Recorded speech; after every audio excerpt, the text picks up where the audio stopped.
There was a man named Adrian who lived on the 23rd floor of a glass apartment tower in the middle of a city that never seemed to exhale. Every morning, he woke to the sound of trucks backing up, sirens in the distance, elevators humming through the walls, and a phone already lit with messages, calendar alerts, and things that felt urgent before his feet even touched the floor. He lived by the clock. Coffee in one hand, laptop bag in the other, earbuds in, eyes half on the crosswalk and half on the next task.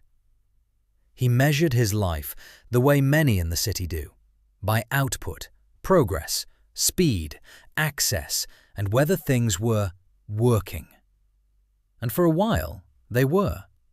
His career was moving, his network was growing, his apartment looked like proof that his life was becoming something.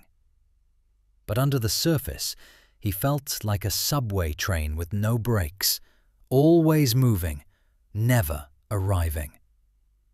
Then, one season, everything began to resist him. A promotion he expected went to someone else. A relationship he leaned on quietly unraveled. The rent went up. His sleep got worse. His chest tightened at random times during the day. Small inconveniences started hitting him like personal attacks. Missed trains, delayed emails, a dead phone battery, a cashier moving too slow.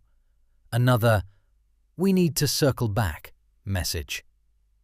He began to think what many people think but rarely say out loud. If God is with me, why does everything feel so difficult? One rainy Tuesday, after a brutal commute and a meeting that left him hollow, Adrian stepped into a tiny corner deli to get out of the weather. Near the window sat an older woman with a paper cup of tea and a grocery bag at her feet. She looked at him, smiled and said, "You look like you're fighting the whole city." He laughed despite himself.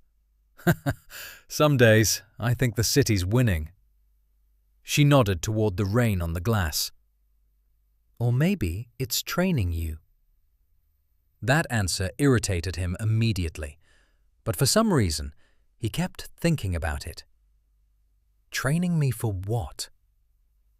Over the next few weeks, nothing changed quickly. The trains were still late, work was still uncertain, the ache in his chest still visited. But he began doing one strange little thing. Whenever something went wrong, instead of spiraling immediately, he paused and whispered, "God, if you're in this, show me what you're building." At first, it felt weak, unreal, almost childish. But slowly, the city began to look different. A delayed train gave him 10 quiet minutes he would have missed. And in those minutes, he noticed how violently hurried he had become. A hard conversation at work exposed how much of his peace had been attached to approval.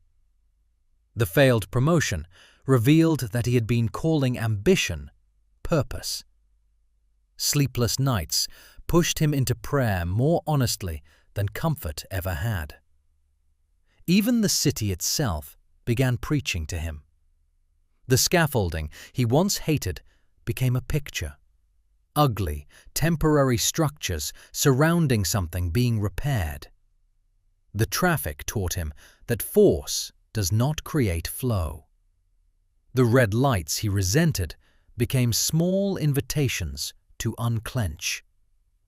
The skyline at dusk reminded him that beauty still hung over concrete. The sirens reminded him that everyone around him was fragile too. Months later, Adrian walked home one evening, carrying groceries in one hand and no urgency in the other. The city was still loud. The sidewalks were still crowded. Nothing outward looked especially miraculous.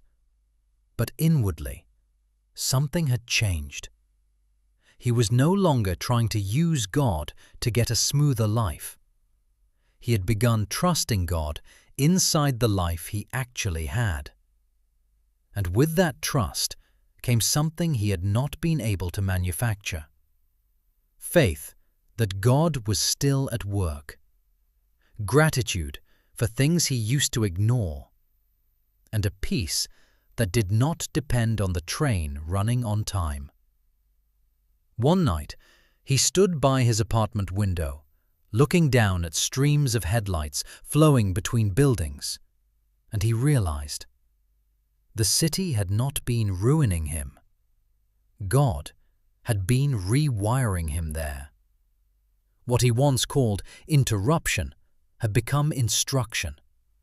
What he once called pressure had become purification. What he once called delay had become alignment. And for the first time in years, Adrian thanked God not just for the blessings he preferred, but for the process he had resisted. Because he could finally see, when you trust God's process, you stop demanding immediate answers from every hard thing. And in that surrender, faith grows roots. Gratitude opens its eyes, and inner peace finds a place to live.